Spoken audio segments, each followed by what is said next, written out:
శ్రీ లక్ష్మీ గణపతి దేవస్థానంలో శని త్రయోదశిని పురస్కరించుకొని ప్రత్యేక పూజాది కార్యక్రమాలు, హోమాది కార్యక్రమాలను నిర్వహించారు. శని త్రయోదశి అనేది త్రయోదశి తిథి శనివారం నాడు వచ్చే పవిత్రమైన రోజు. జాతకంలో శని దోషాలు, ఏలినాటి శని, అర్ధాస్తమ శని, అస్తమ శని ఉన్నవారు ఈ రోజున శనీశ్వరుడిని ప్రత్యేకంగా పూజించడం వల్ల ఆ దోషాల నుండి ఉపశమనం పొందుతారు. ఈ ఏడాది శని త్రయోదశి జ్యేష్ఠ మాసం జూన్ నెలలో మొదటి శని త్రయోదశి జూన్ 13, 2026, రెండవ శనివారం త్రయోదశి జూన్ 27, 2026న వచ్చాయి.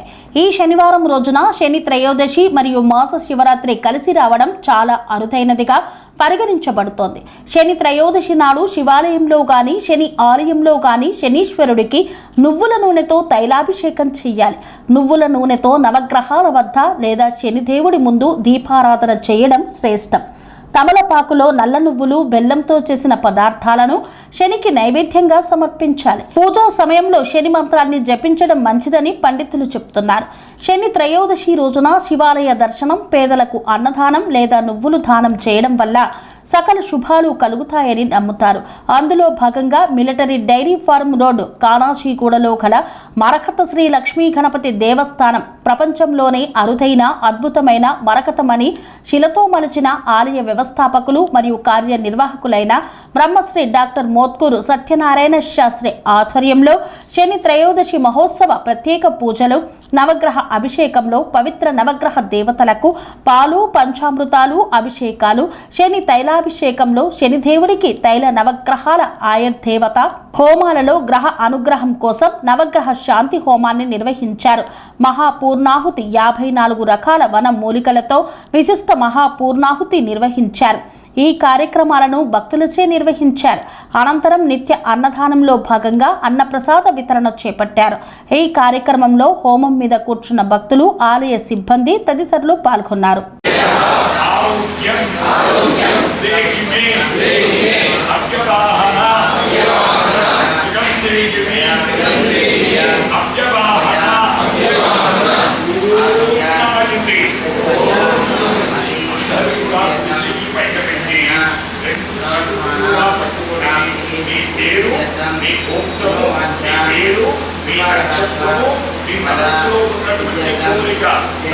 నమస్కారం చేసుకోండి.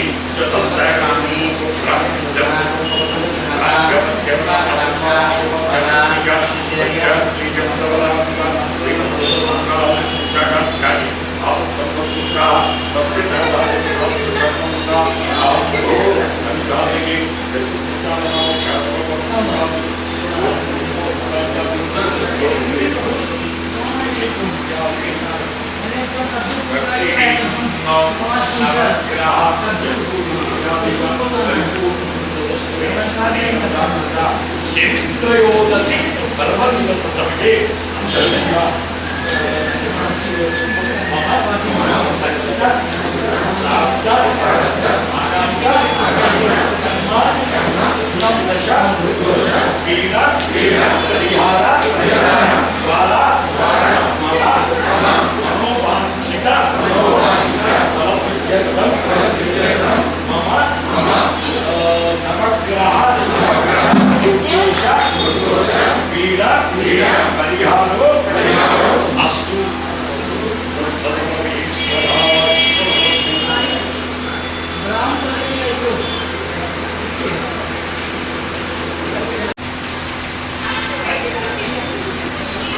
మనం నవగ్రహ పూజ సమయంలోనే చెప్పుకున్నాం. ఏమని? గ్రహ మూలమిదం జగత్. ఈ జగత్తు అంతా కూడా గ్రహాల మీద ఆధారపడి ఉంది.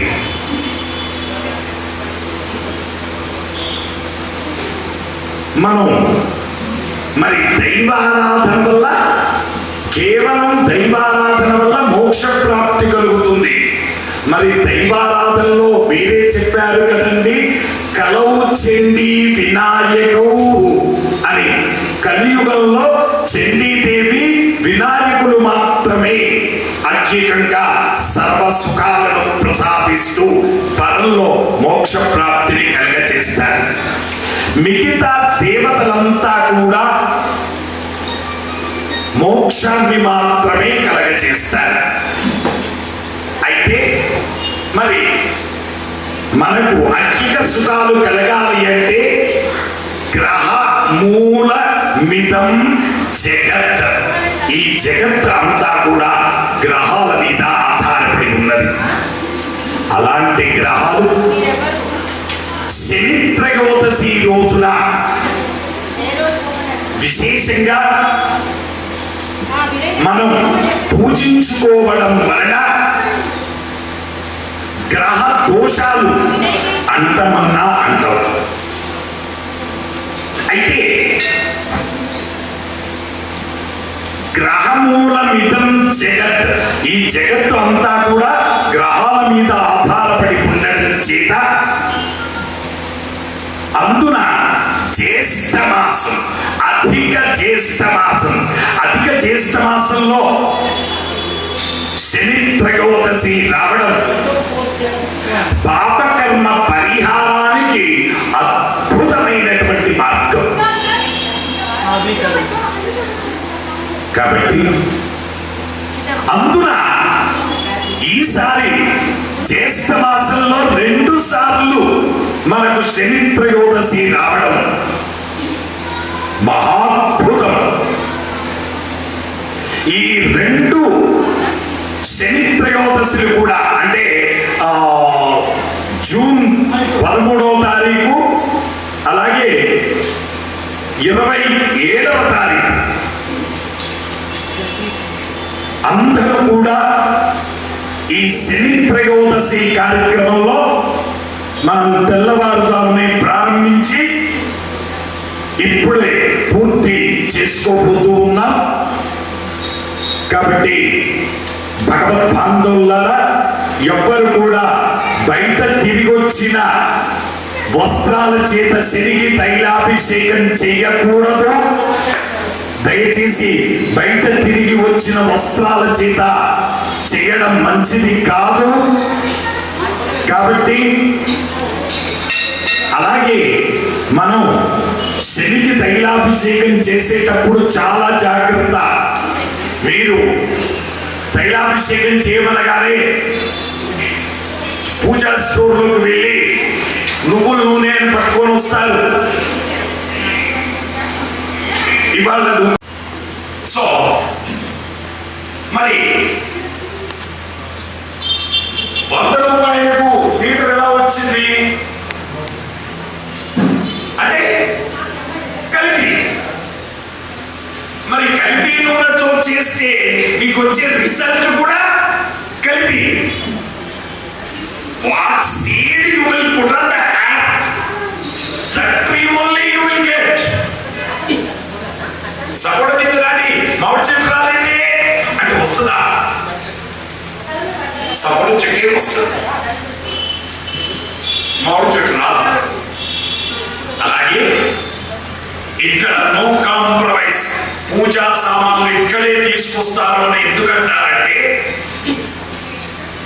చక్కగా గానుగకు నూనె పట్టించి దగ్గర ఉండి నూనెను పట్టించి తీసుకొని వచ్చి ఆ నూనె చేత అభిషేకం చేయిస్తారు. కాబట్టి భగవద్భక్తుల మనకు ఫలితం రావడం మాత్రమే ఇంపార్టెంట్, మిగతా ఏది కూడా మనకి ఇంపార్టెంట్ కాదు. We always result oriented persons. So మానవ జన్మే అంతా మానవ జన్మ మళ్ళీ వస్తుంది అని అనుకోకండి. Impossible to get again form of human being. So జంతువుల నర జన్మ దుర్లభం. జంతువులలో నరజన్మ మళ్ళీ రావడం అనేది హైలీ ఇంపాసిబుల్. భగవద్బాంధవులారా, ప్రపంచంలోనే అరుదైనటువంటి మరకత శ్రీ లక్ష్మీ గణపతి దేవస్థానంలో ఈ రోజున శని త్రయోదశి వేడుకలు ఇప్పుడే పూర్తి కావస్తున్నాయి. శ్రీమన్మరకతం లక్ష్మీ గణేశం సత్యపూజితం కానాజీగూఢ నిలయం వందే సంకష్టహారకం. భగవద్బాంధవులారా, శనివారం విష్ణుమూర్తికి ప్రీతికరమైనటువంటి వారం. త్రయోదశి తిథి శివుడికి ప్రీతికరమైనటువంటిది. అందున జ్యేష్ఠమాసం ఇది విష్ణుమూర్తికి ప్రీతికరమైనటువంటి మాసం. అలాగే ఈ సంవత్సరం విశేషంగా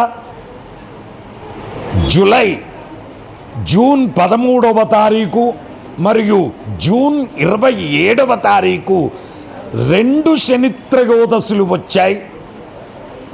ఇది చాలా విశేషమైనటువంటి మాసము.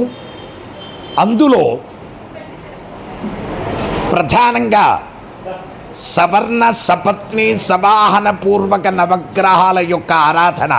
ఇలాంటి గ్రహాలు మొదట పాలఘాట్లో ఉన్నాయి, తర్వాత ఇక్కడ మాత్రమే ఉన్నాయి.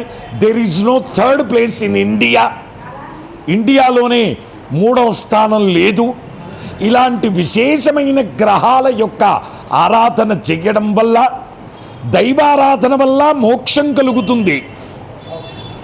అలాగే కలౌ చండీ వినాయకౌ, కలియుగంలో చండీదేవి వినాయకుల యొక్క ఆరాధనతో మాత్రమే ఐకికంలో సర్వసుఖాలు, పరంలో మోక్షప్రాప్తి కలుగుతాయి. అలాంటి విశేషమైనటువంటి ఆలయంలో శనిత్రయోదశి వేడుకలు అంగరంగ వైభవంగా జరిగాయి. అందులో ప్రధానంగా మనకు సవర్ణ సపత్ని సవాహన పూర్వక నవగ్రహాలు, మీరు ఎక్కడ వెళ్ళినా నవగ్రహాలు అనగానే బ్లాక్ స్టోన్తో ఉంటాయి. అలా కాకుండా ఏ గ్రహం ఆ కలర్ స్టోన్ చేత విశేషంగా ఈ ఆలయంలో ప్రతి శనివారం కూడా విశేషమైనటువంటి పూజలు జరుగుతూ ఉంటాయి. ప్రధానంగా ఈ 13వ తారీఖు అలాగే వచ్చే 27వ తారీఖు రోజున కూడా విశేషంగా ఈ యొక్క శనిత్రయోదశి పూజలు జరుగుతూ ఉన్నాయి. గ్రహ మూల మిదం జగత్, ఈ జగత్తు అంతా కూడా గ్రహాల మీద ఆధారపడి ఉన్నది. కాబట్టి భగవద్బాంధవులారా, ఐక్యకంలో సర్వ సుఖాలు కలగాలి అంటే, ఐక్యకమైనటువంటి వాంఛలు నెరవేరాలి అంటే సవర్ణ సపత్ని సవాహన పూర్వక నవగ్రహ ఆరాధన చెయ్యాలి. ప్రధానంగా ఒక వివాహం కావాలి అంటే 27 శనివారాలు వరుసగా సవర్ణ సపత్ని సవాహన పూర్వక నవగ్రహ ఆరాధన చేస్తే వీరి యొక్క జీవితంలో వివాహ యోగమే లేదు అన్నటువంటి వాళ్ళకు కూడా వివాహ ప్రాప్తి కలుగుతూ అష్టైశ్వర్య సిద్ధులు కలుగుతున్నాయి. వచ్చే 27వ తారీఖు కూడా విశేషంగా జరుగుతున్నాయి. ఈ కార్యక్రమాల్లో పాల్గొనదలుచుకున్న భక్తులు ముందుగా తమ గోత్రనామాలు ఆలయంలో నమోదు చేసుకోవలసిందిగా ప్రార్థిస్తున్నాము. శుభమస్తు.